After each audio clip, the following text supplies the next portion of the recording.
حاسب نفسك زينب. Idag ska vi gå och simma och då så kan jag ingenting.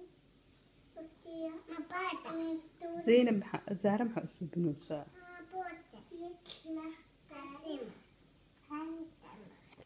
Och var det sjukt. Hon kräker så mycket. Så jag vill vara med henne. Men Anna, titta. Duktig. Och så kan inte gå till skolan. Så jag vill gärna vara med henne. Så jag är också ledig. Mamma. Du tar hand om din storasyster. Och det är jättebra. Jag älskar henne. Och så vill jag vara med henne och ligga här och sådär. Och idag så är det lördag vi ska få lördagsgodis.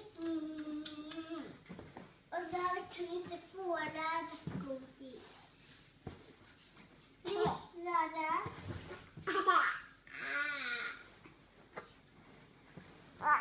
Så idag ska vi äta mat och göra vad som helst.